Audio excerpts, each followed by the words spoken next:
historietan po pala dito sa set ng Magkano ba ang Pag-ibig. Kumusta naman po ang working environment po dito? Paano po niyo ito di-describe? Uh, what do you call it? It's quite tedious for all of us because syempre unang-una malayo itong lugar na pinagtitipingan namin. Pangalawa, it's really an effort to come over, but the location really answers all our needs. Kaya namin pinili rito. It's tough because mula umaga hanggang sa kinabukasan ng madaling araw, minsan nakaka-more than 24 hours na yung work. No? Pero kinakaya pa rin, and then with the help of everybody, it becomes a better atmosphere, and it becomes a good working. There's a good working relationship among the production and the stars naman. Ayun, na-mention niyo po, tedious siya, mahirap puntahan, medyo malayo at naabot po ng 24 hours. So yung MWF niyo po basically nagiging parang everyday na. Yeah, kasi yung Thursday, tsaka yung Tuesday, yun ay ipapahinga mo. Tapos kinabukasan, maghahanda ka para sa panibagong taping. Right. Pero what makes it po a set that is worth going to every day? Oh, because the story naman is set in a very good way. Secondly, so far, I feel it's a telenovela that is exciting and at the same time is said very well, is told well. So, wala ka naman makikitang magagaling naman yung mga artista ko. So, wala akong may reklamo. At the same time, you look forward to doing work which should not be really work. As the director po of this show, ano po sa storya ng Magkano ba ang Pag-ibig ang pinaka naibigan po ninyo? Yung idea na yung relasyon between the mga in-laws, no? You have the biyenan and the manugang, and at the same time yung dynamics of having ginagawa mong minamaterialize mo ang emosyon ng pag-ibig.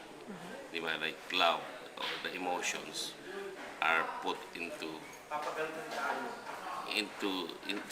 you solidify it.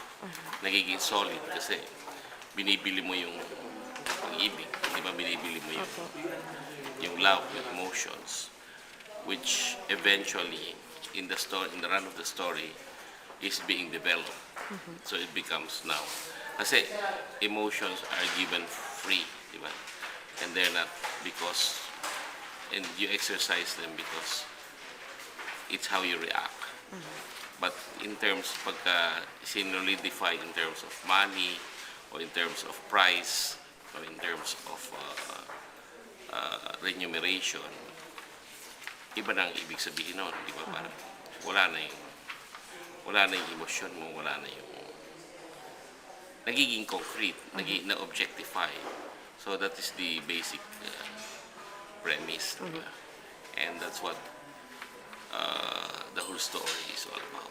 It's a very challenging premise po to translate on screen. How do you think the actors and actresses are doing para mabigyan po ng justice, not only their own roles, but the story as well? I think they're prepared, and then because they are already masters of their own craft. Tapos mga veterano naman sila, mga professional sila. So, noong umpisa, siyempre lahat nakakapa, and it's my duty to help them go into their own characters. Now, it's fluid and they're more at home with what they're doing. So, mas madali ang trabaho namin. Kasi, gamay na nila yung ginagawa. At minsan, yun na nga yun, nag-i-enjoy na sila sa ginagawa nila. Kaya nagiging casual na. So the storytelling becomes more seamless. Diba? Hindi siya effortful. Unlike telling a heavier story wherein the actors, find it so hard to relate. Opo. Looking back po, sir, na-mention po ninyo that na it's seamless now. Pero during the past, lalo na po na nagsisimula, what were the challenges or how hard was it to let them get in the zone or get into character? Hindi ganun kahirap kasi mga veterano naman sila. Secondly, yun na lang siguro problema ng pagka-characterize ng role ni Bobby na it is a mentally challenged character. So, sa umpisa, we were groping at saka tinetest namin kasi is it psychiatric, is it physiological, or then we eventually developed and nakita na namin kung paano niya i-approach yung character. So it's just retardation and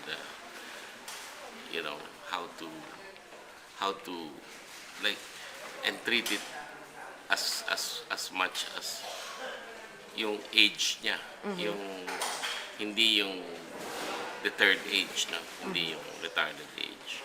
Kaya lang yung pa rin nagkakaroon kami ng problema. Yung sabihin, nagkaroon pa rin kami ng effort kung paano gagawin. Pinag-aralan din niya, tsaka nagagalingan ako ngayon kay Dominic Rocco on how he attacks the character. Nagagamay na niya. So, nakakatuwa siya. Kasi nakikita mo, nakikita mo talaga yung character ni Bobby. Ayun po, sir.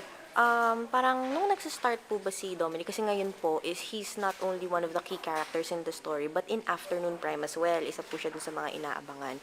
When he was starting out with the role, did he ask for any advice on how to tackle it? Yeah. We went through a workshop.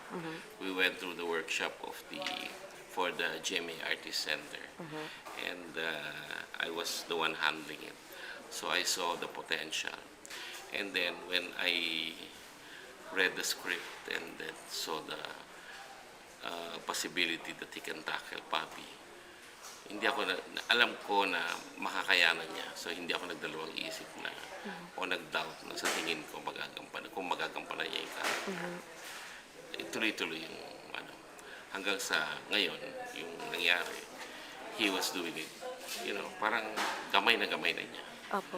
So, malaking preparation ang ginawa niya. Tinanong ko sa kanya, will you accept the challenge? And then I felt that kasi he was wanting a role.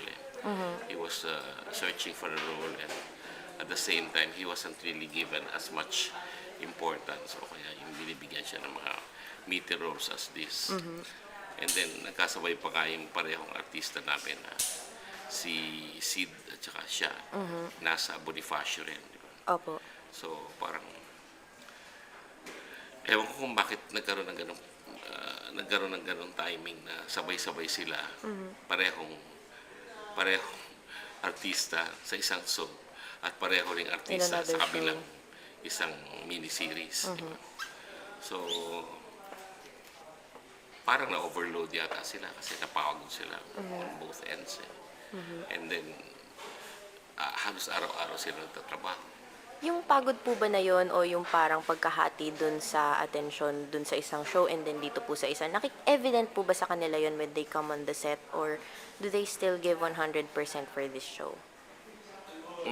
Evident na may pagod sila kasi siyempre pagka wee hours in the morning, inaantok na talaga sila. Opo. At saka hindi mo sila ma-exhaust ng gano'ng katindi dahil may call na sila ng maaga kinabukasan. So, naiintindihan naman namin yun. Kaya sana hindi nagkasabay. As the director po of the show, kayo po ang laging nakatutok sa kanila. Ano po collectively ang nakikita niyong katangian po nitong cast na to na i-commend po ninyo? Hindi mo sila mako-compose uli na in another episode or something like yung hindi mahirap sila isama-sama. Ibig sabihin, maganda na yung nagkasama-sama sila sa pagkakataong ito. Pangalawa, they have their own eclecticism and then weirdness and kanya-kanyang topak. So, ikaw na yung re-renda sa kanila. Saka, bibigyan mo sila ng pagkakataon na, sige, pagkatapos. Kasi, siyempre mga ito, veterano na baka baka, Opo. mahirap kung hindi ka talaga strong na magkocontrol sa kanila lahat. With Celia Rodriguez, with, you know, Katrina, sila Alessandra, si Sid, di ba? Parang, ano na yun, magaan na yung magiging trabaho. Kaya lang, at the same time, mga ano na yan, mga masungay na yan, di ba? So, kailangan din titain mo na kasi kanya-kanya ng, you know, Opo. eclectic personalities. And wala namang hindi magaling na hindi ganun. Walang magaling na hindi ganun. So, Opo. pagka gusto mong magagaling, maghanda ka na sa Tapos, yung, I wish they would be, we look forward to it. So, it becomes, parang pamilya. Ayun, sir. Ano naman po ang pinaka magandang lesson na mapupulot po natin sa panonood ng Magkano ba ang Pag-ibig? In order to get what you want, there are sacrifices along the way. In order to, and then, love can be learned and could be developed. And it might just be around around you or beside you. Hindi mo na-notice. Yun ang mga lessons niya. Pangalawa, yun, maaring matame ang emosyon. Maaring madampen, maaring ma-enliven, maaring buhayin sa pamamagitan ng, truth in terms of loving, in terms of believing, in terms of accepting. Ano na lang po ang message ninyo ngayon sa mga cast members po nito, mga alaga po ninyo? Cast members, I hope, they don't tire in exercising their craft. And then, to Heart Evangelista, sana hindi siya. She takes care of herself more because she's very sickly. So, we hope not to encounter the same problems as when she becomes sick. And to the rest of the people in the production and in the cast, we're doing well. It's just that, we have to work harder so that we become a lot better, the whole production. Ayun. Yeah. And message nyo naman po, sir, sa mga patuloy na sumusubaybay sa latest po ninyong work of art na ang Magkano ba ang Pag-ibig? Sa bawat trabaho ko, I always guarantee that it's done with efficiency and hard work. So, it's guaranteed good entertainment. Hindi ko namin kayo niloloko. Ibig sabihin, pinaghihirapan namin lahat ng ginagawa namin trabaho.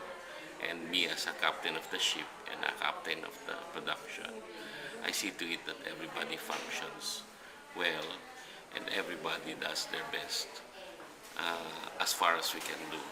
Best efforts lagi. So we don't shortchange you if it's labeled under my production, under my direction.